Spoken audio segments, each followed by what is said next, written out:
Alright, so I did a lighting video about 6 years ago, something like that. Hang on, I'll check on my phone. It was around 6 years ago, I think. Could have actually been longer. 5 years ago, okay. Yeah, well, it's close enough.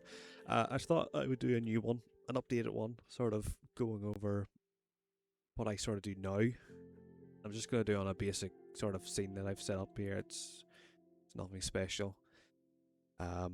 More so just to sort of show the lighting, and sort of the processes I do, and we'll go into a bit of the post-processing I do as well. Not everything I do you'll probably have access to, so just bear that in mind. So we got this guy here, and we got our soft lamp in the world, and I just have it sort of set up basic, so there's no way to make that bigger, is there? So my brightness, I always have my brightness at 2.75. Now I've heard people saying that they have to have their brightness higher. It must just honestly depend on the version of soft lamps that you have. Field of view, I usually keep it nice and low. When you take your field of view higher, especially really high, you will turn off matte Fulbright. You'll notice the shadows start to become really pixelated compared to if you bring it down nice and close like that there. I have my depth res set at that there. It's the number I've always used. I've never really noticed any difference with it. But your field of view does affect the light. Now, if you're using you can use a high field of view. I would sometimes use a high field of view, really high field of view for like an ambient, like a really sort of, I don't even know how to say, sort of just like a low intensity ambient. So one that isn't going to be projecting sharp shadows anyway. It's going to be sort of just there to make your, to add a bit of an ambience to the lighting. Can't really speak words today. I've had a long day at work, but yeah. So field of view. Usually keep your field of view nice and low. Of course, I just have the near Z set up for how far away the light is. I usually go a bit over what it's supposed to be. And of course, your near Z, I have it sort of set to roughly the area it needs to be to properly cast shadows on the model. So I have noticed people maybe have an issue where they maybe have too much near Z or too little near Z. You need to have it sort of right in that sweet spot, and the best way to do it is to actually look at your models up close and adjust the slider to see what fits for you. Surface radius, this sort of affects it's good for high, like ambient sort of renders. So I think probably the best way to sort of describe how it works would be to actually just take a render. So I'll do AA, I'll do poster dark, and I'll do 0.1. Poster soft. Oh shit, actually, hold on. Forgot to set this. Poster soft 1. And I forgot to turn off matte Fulbright. Oh, we're off to a great start. Or, no, I did matte Fulbright. Sorry, it's the Specular.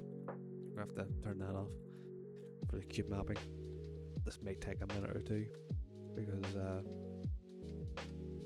it's slow turning it on and off.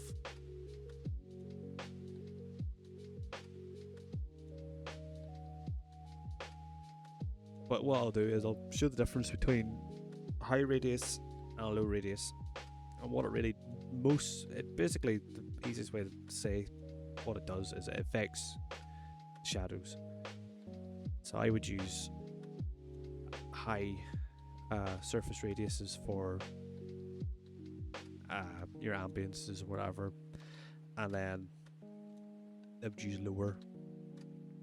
really low surface radiuses for the sunlight, because sunlight, it sort of also depends on the scene, so it depends what sort of weather or environmental sort of impacts you're going for on your scene. So if it is a really sunny day, I would have a low surface radius, and if it's a really sort of overcasty day, I would make the surface radius higher, because like the sun isn't going to be as strong, so the shadows aren't going to be as strong. So we'll do it like this here.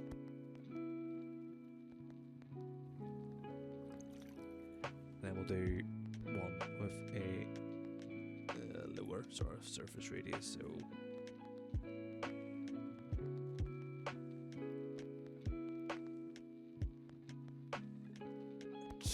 load up a Gmod. Oh, wrong folder. Hold on. Gmod. Screenshots. Okay, so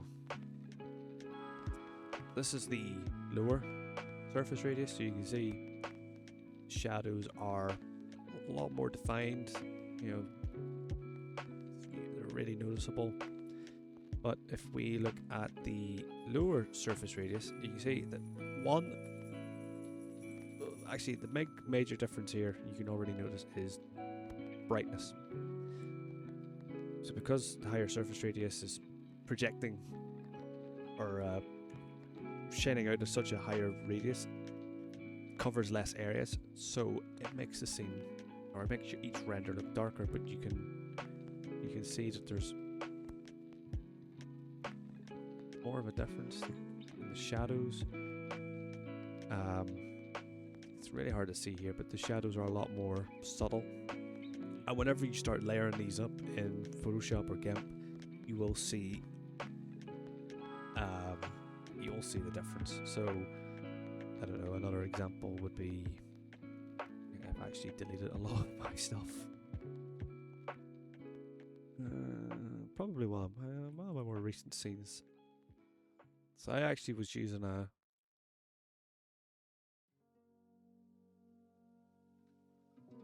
think that was a lower surface radius, but I had the poster darken at 0.3. Anyway, another thing to also bear in mind is whenever you're using a higher surface radius, you need to actually move the lamp further away from the scene. So if I had the surface radius really high and I took a render with the lamp closer to the model, it won't actually render it won't render right, and you'll probably see it in the rendering stage when it's showing it that things will start to go a bit funky. So it is probably sort of best to sort of move your lamp away from the scene when you're using higher radiuses. What we'll do is we'll set up a camera.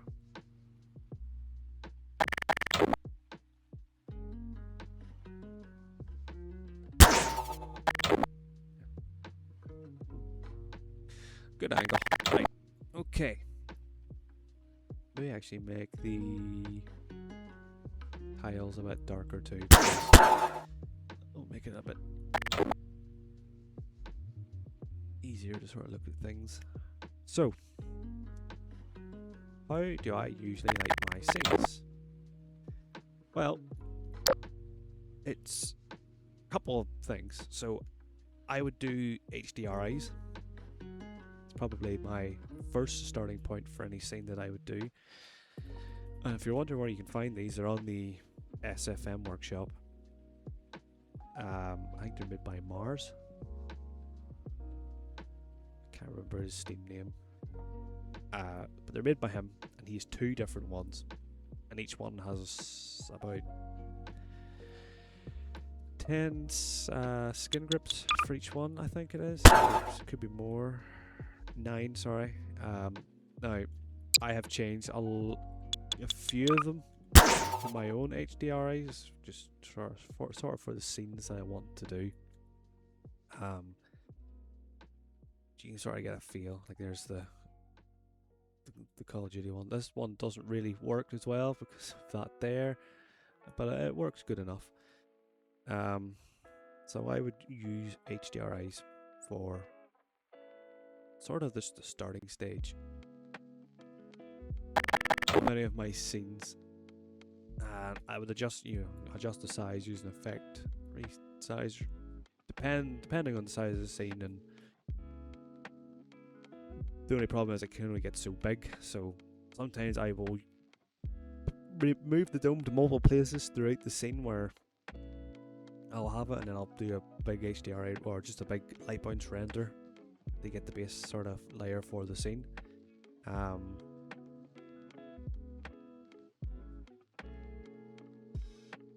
of course turn off your effect rings whenever you're doing anything with light sprayer.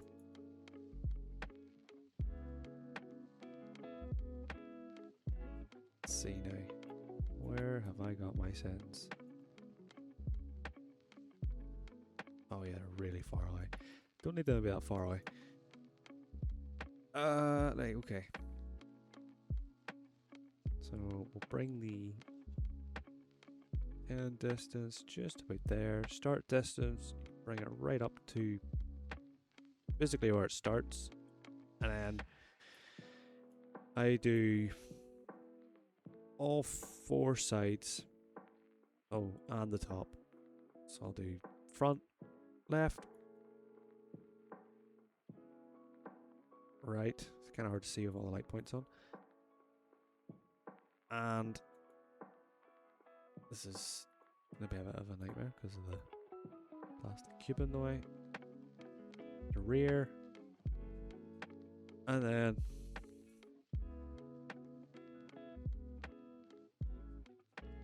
the top.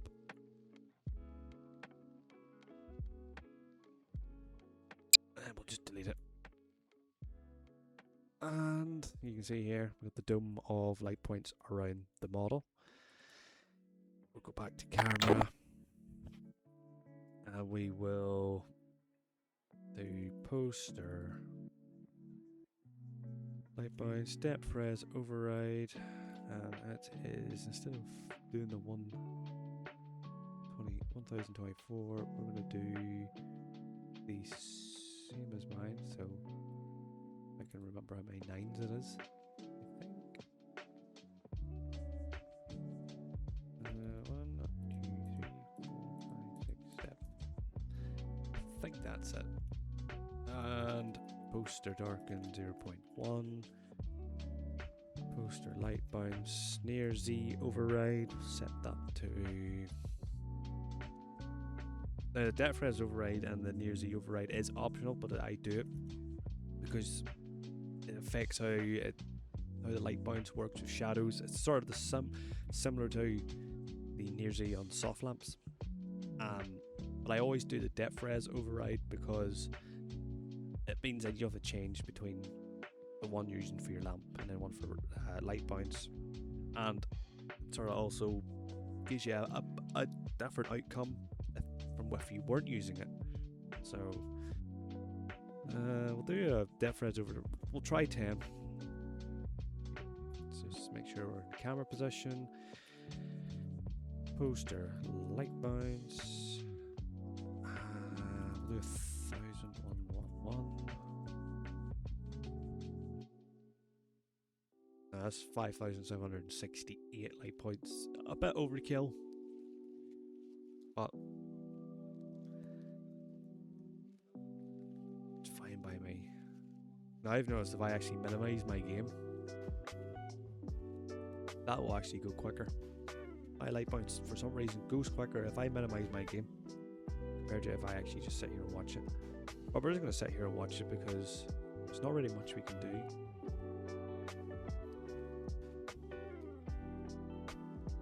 At the minute. we're just gonna watch it. And once it's ready, then we'll actually what we will do is we'll load up Photoshop. Actually, already have Photoshop loaded up. Never mind.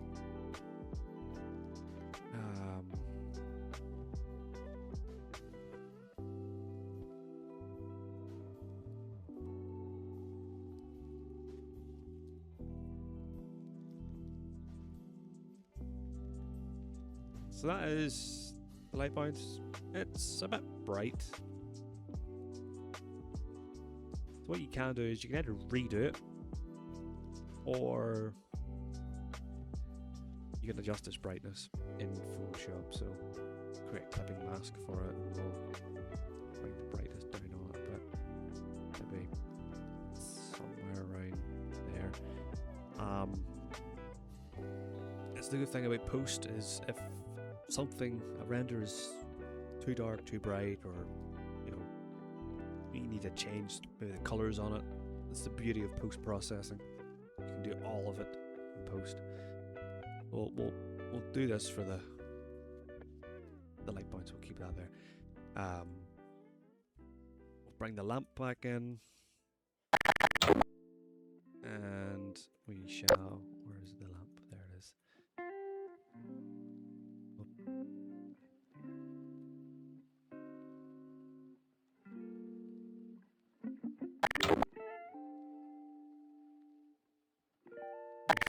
Find an angle that's a bit more interesting, like maybe have part of his face or more of his nose.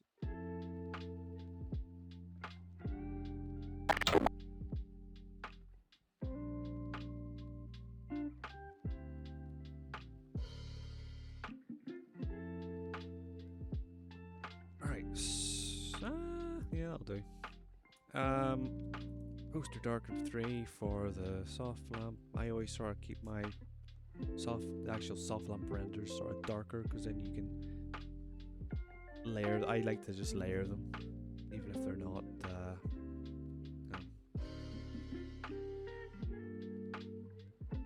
And we will screen it over top.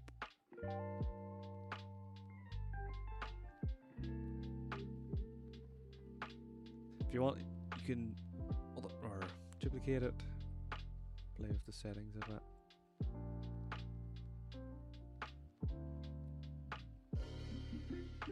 And if you find that maybe the light bounce is too dark now, you can always adjust it, bring its brightness up. Just bring it back up to the way it was before we even done anything. His skin's maybe a bit bright, but that can be fixed. And the way I would do that is I would use the submaterial tool with the white material, and I would just cover it. Do all the because that's both merged. Can I adjust that? Because I don't have the other version of soft or the other version of that tool. Actors one. Correct me if I'm wrong. But we'll just do poster one. Bring it into here.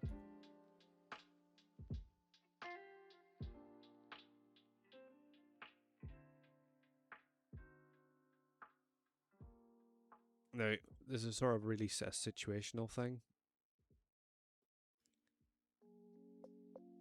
To do this here, I won't do it all the time. It just depends on the lighting or how bright the character's skin has become. I would use it to sort of fix it a bit.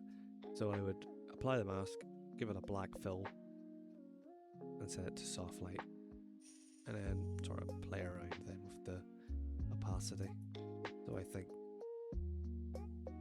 that there maybe looks a good bit better. For the arms, what I can do, just for sake of fixing that there, is I can just remove. Oh, that's the watch. There we go. I could just remove the. Put that stuff back on again because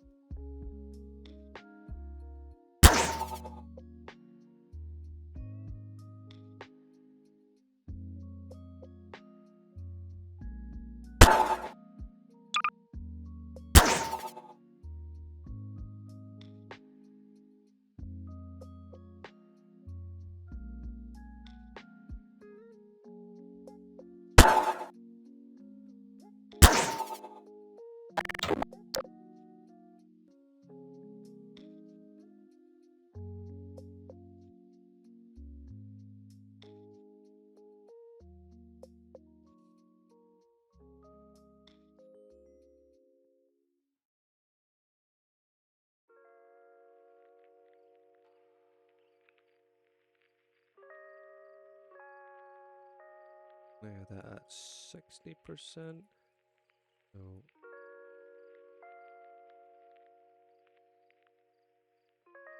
actually do maybe a bit brighter. I think the armor's got exposed more to it than he did. His face did. His face could get a bit of a lighter touch. There we go. Okay, so that would be sort of the most basic setup there. So you know, your light bounce and your sunlight. Our way I would actually do lighting would be to remove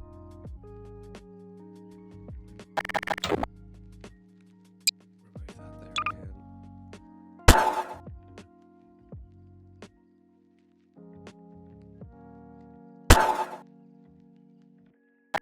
again. Is actually I still use the method that I done in my original video where I would increase the surface radius up to say 700, use gameplay surface shape line, set it to 2, and then adjust the focal distance to both lamps, intersect like that there.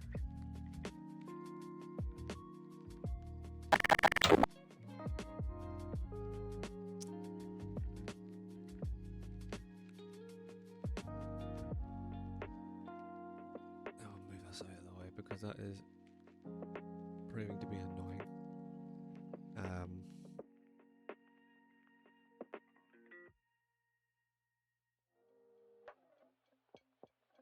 So higher surface radius, everything else is still the same, just with the higher radius. Surface shape resolution at 2, and the surface shape set to line. A poster soft, and you can see how the shadows around the feet get absolutely obliterated at a higher surface radius. So I would still do this method. It all just honestly depends on what sort of scene you're lighting.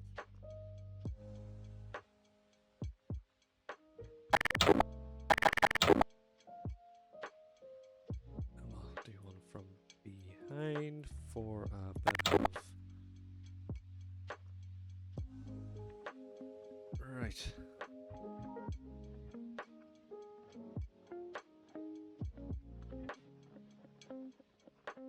Drop that down there.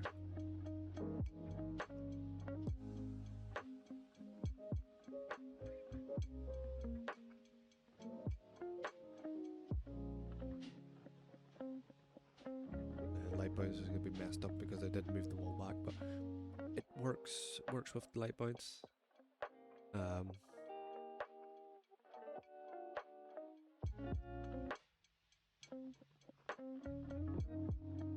So it's still a method I would use, but like I think actually not my most recent time-lapse video, but the one I did before that, which is 4 years old. You can see me using the HDRI in this here, even though it is incredibly sped up.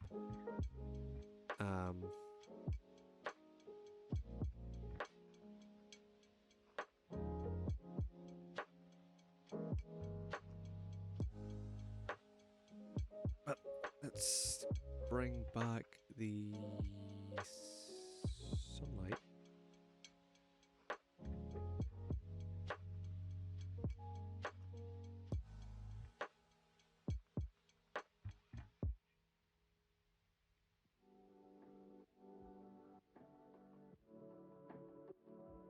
To cover another thing that I do. Now, this is not something everyone's going to have because not every mod is going to have it, but because these are all my own models, and I've brought textures in using the MWB tool.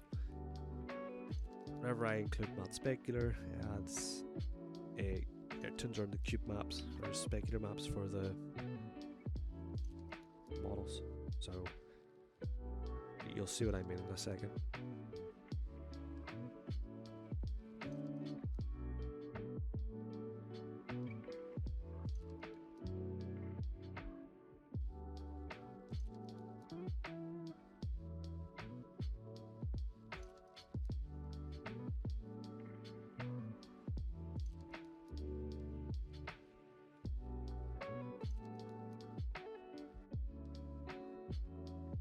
Alright, so you can see now the model, well, some assets have taken them more, but it depends on the maps that you give the tool. So like metalness and roughness and stuff depends on the roughness.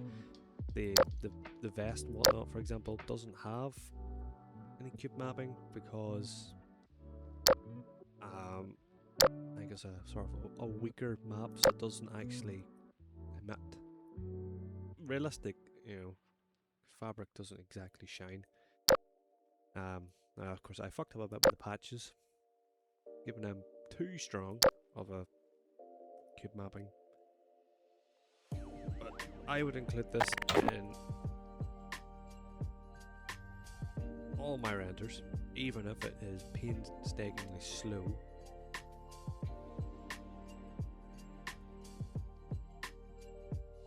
And you just screen that over.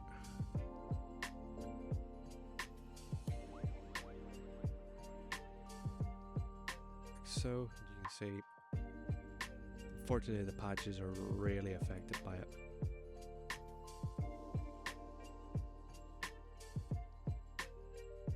But it's quite good on weaponry and stuff. So we can just tone that down a little bit, so it's not as in your face.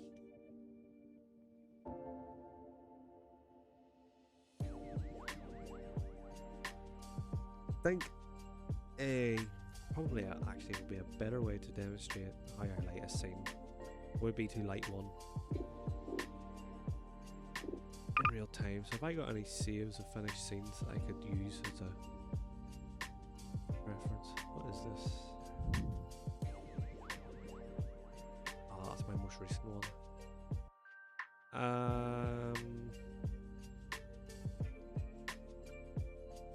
Oh, these are unfinished. Or using older stuff.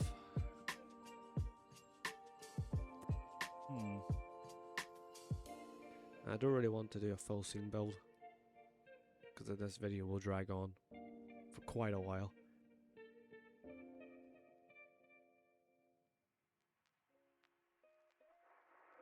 This one here actually. This one's practically finished.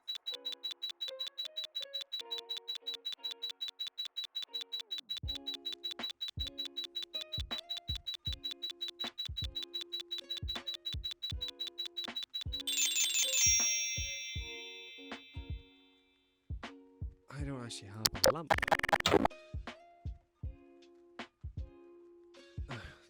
Okay. Oh. Okay.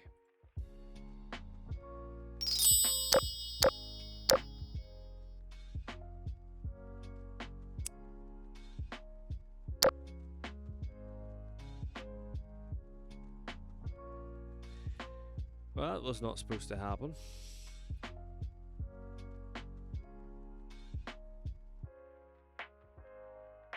Any scenes working, I wonder? Have I fucking... I might have fucked up all my scenes.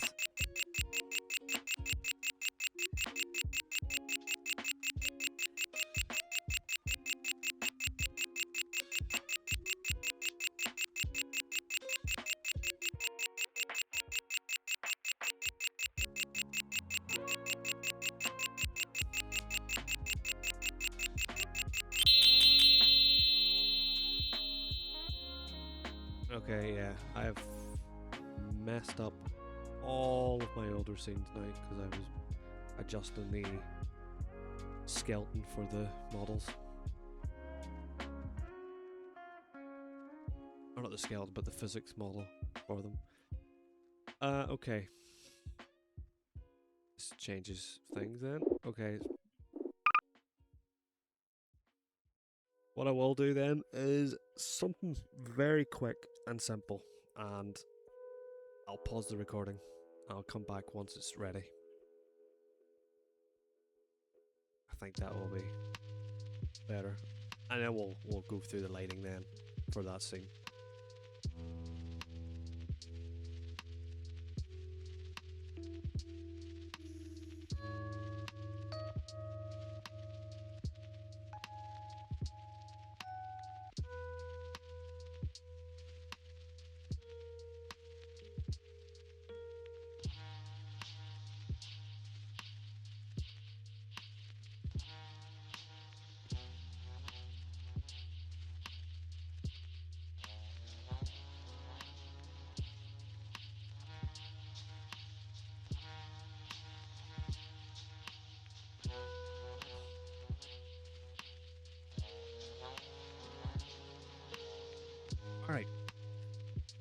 got something simple made up.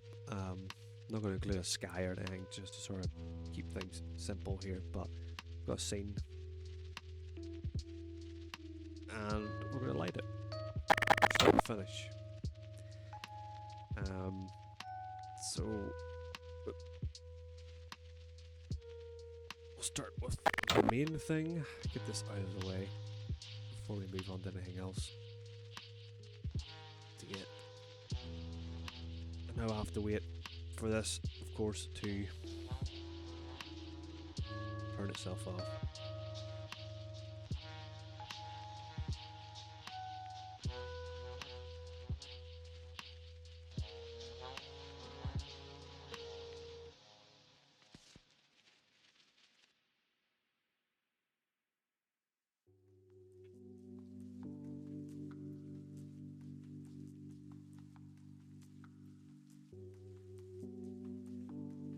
Okay, right.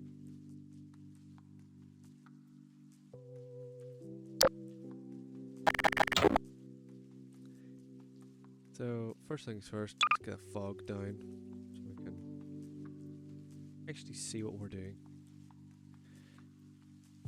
Now, I think... No, it doesn't, okay. I thought it would be saved. The positions in them, but... What we're going to do is... an HDRI.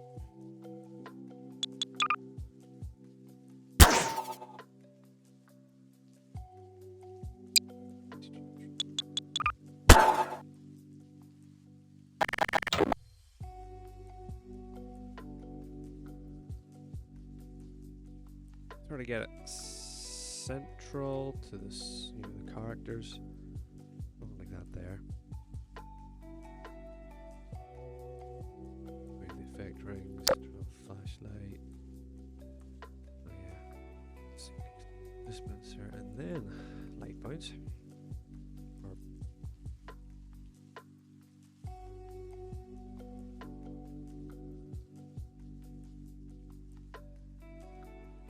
Shoot all 4 sides like so. Well, maybe actually just do 3 sides just for the purpose of this thing. I think we'll get most of that covered.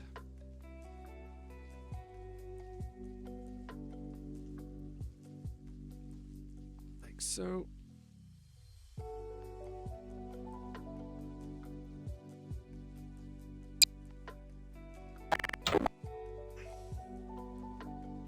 Same again, point 1. The rings all still the same. The light points. Oh.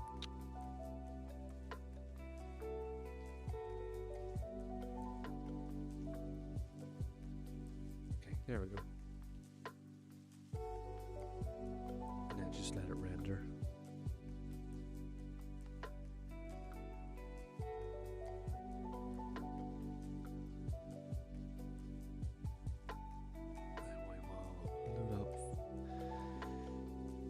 Photoshop, so that's the cube map. Put that to screen.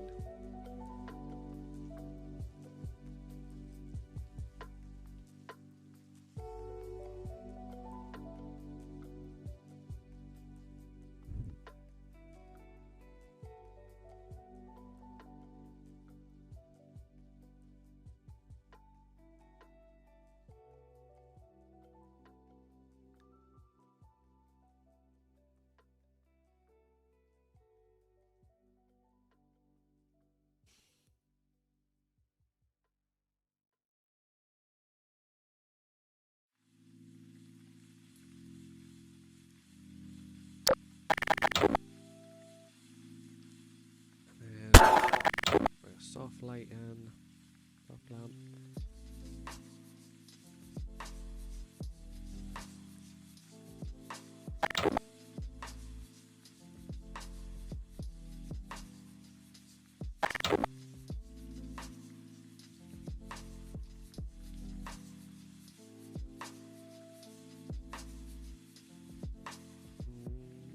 Or something like that there, because the light is so close to the scene as well.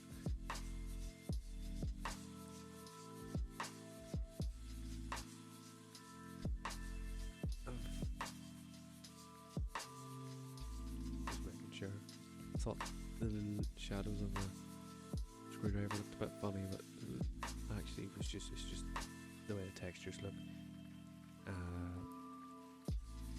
Garden 3 and poster soft 1. Now, a little disclaimer, because I'm doing poster soft 1 because 4K is my native resolution. If you're working in 1080p, you'll do a poster soft 2.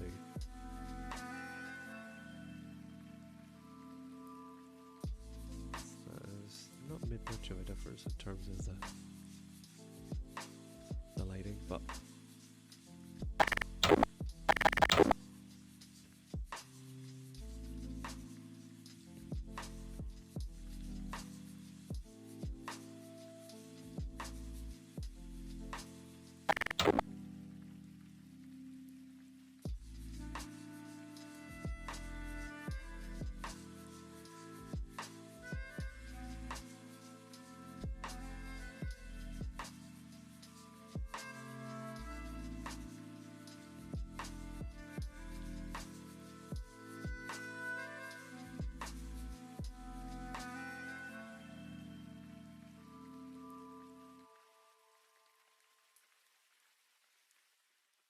so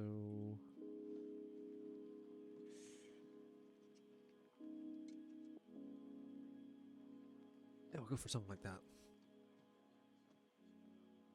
Double check the give maps, make sure they're not too ridiculous.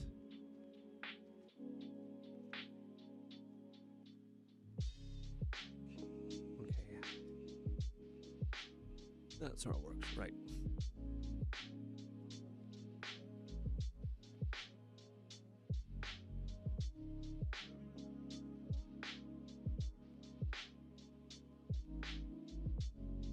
Flatten the render or the layers, copy it, paste it, and then I'm gonna add a bit of blur. This guy throwing the flashbang, so you don't have to be really precise with it.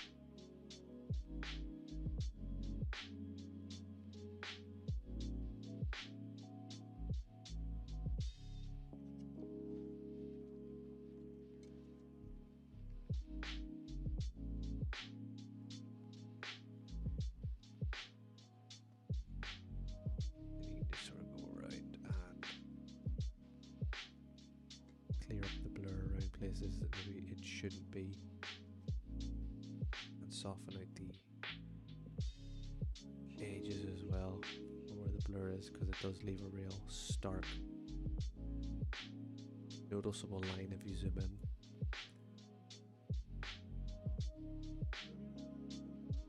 So, yeah, something like this, and then I like to flatten my scene every time I make a change.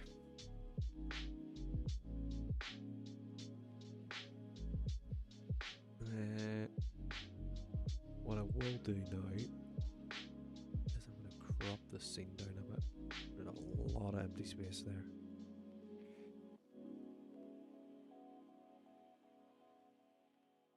So, that there. Now we're going to move on to one of the key things when it comes to post, and that is your camera raw filter. Got a lot of different dials here to work around with. Temperature, it's between your hot and your cold, so hot, cold. I usually play around with it too much. Your greens and your purples, and I'll sort of move the dial slightly, adds a slight bit of a difference in the tone. Exposure does exactly what it says, it's your exposure. So do you want slightly higher? You want that to be a bit lower. In this case, we're going to make it a little bit lower. Your contrast, we're going to have contrast up maybe about a plus. 8. Then your highlights, this is the light areas. We don't actually want the highlights to be too bright, so -5. Then your shadows, so this is your really dark areas. You can play around with this to find what best suits your scene. But we're going to keep ours as is. Whites is all of the sort of whites in the scene, lightens them up a bit. Wouldn't go too high with it, because you can start getting funky stuff. So I'll put it up to maybe about +5. And then blacks is just like shadows, but it's the darker, just the sort of blacks in the scene. We'll bring it to -5. Texture adds texture to your scene. You can decrease or increase it, or keep it at 0. I like to add texture to mine. Makes details pop out more. You've got clarity. Clarity sort of the sort of something similar, but it sharpens. Or I think I actually don't know the word for this, but basically just either sharpens or unsharpens your scene. See, it makes a massive difference. And I like to add a little bit of clarity to mine as well. Don't really touch dehaze, and of course your vibrance. And your saturation does exactly what you expect it to do.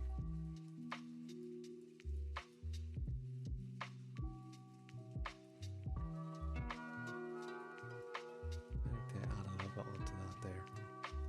When we press that, you can immediately see the difference.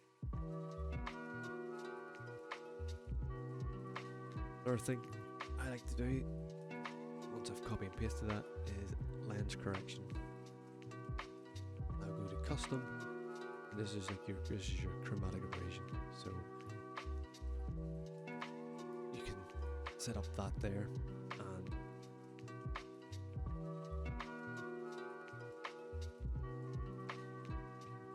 along the edges you'll see chromatic aberration on. Yes, it also adjusts the sort of makes it look more like makes it more cinematic. Hubman is a big user of this. I think actually he showed off him using it years ago whenever he showed how he lights scenes. And ever since I actually seen him using it all those years ago, I actually started incorporating it in my scenes, and I've been incorporating it ever since. You just press OK, adds it to your scene, and dust it. Now, normally this is where maybe a lot of people would be finished, but I got a few more tools that I can use that not everyone's going to have, and that is the Nick collection. So within this tool set,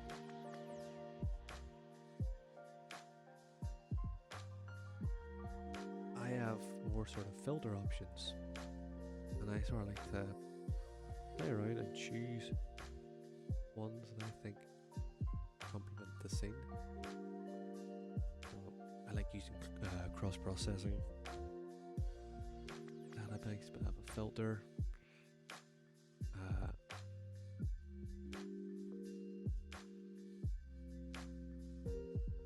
I like to add a bit of bokeh, however you say it.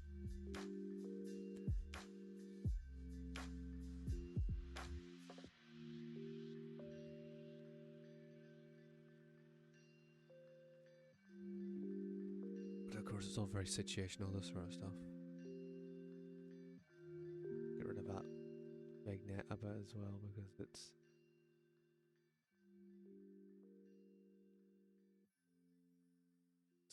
not appropriate for every scene.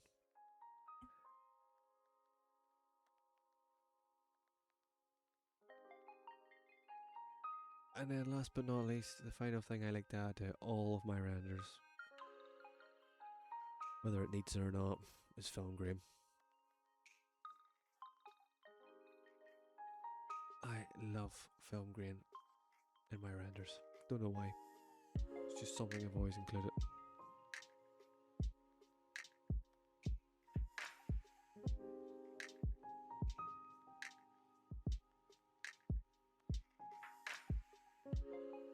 And there you go. Now, if you want to add film grain, but you don't have, like what I have, the other way you can do it, and this is the OG way of doing it, is make a new layer, give it like a grey fill, go to noise, add noise,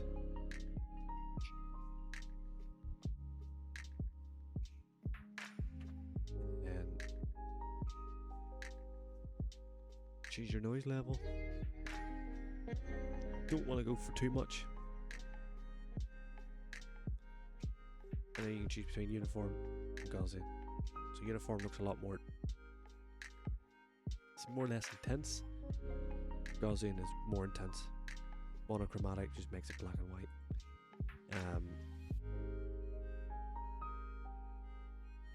Bring them right down a little bit there. But once you've got it, all you have to do is multiply it.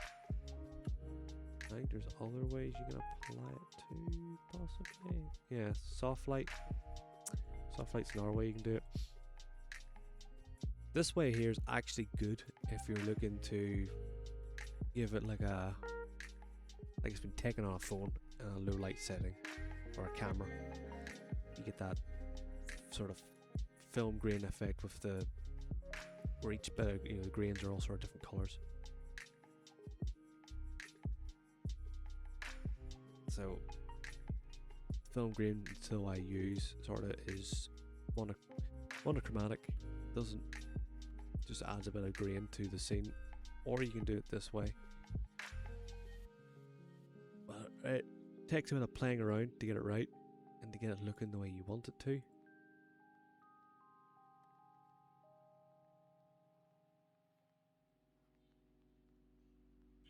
And that's the final product.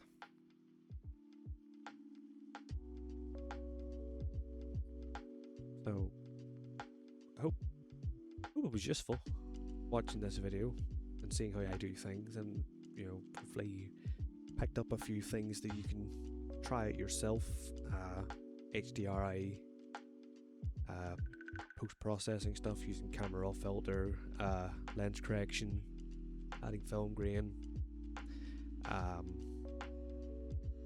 Another thing I didn't touch on is adding blur, but adding blur is quite simple.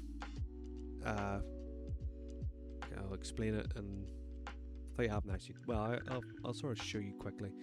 So you would use your fog and sky editors, and you would sort of set it to where you would want it. So let's say you want the guy in the foreground not to be mostly blurred, you want him to be in focus, but you want everyone in the background. You could do something like this here. Not a great example, but you could do something like this. You'd save it, poster 1, like that there. Bring it into your editing software and mask it to your scene. So like put it in there like that as a mask. When it's in there as a mask, go to filter, blur, and do lens blur. Make sure that the source is set to the layer mask, and then from there add your blur amount, whatever it is you want to add, how much blur you want, and whenever you have it in, or it's processed and if the blur done, right click your layer mask and click disable, and you'd have blur in your scene.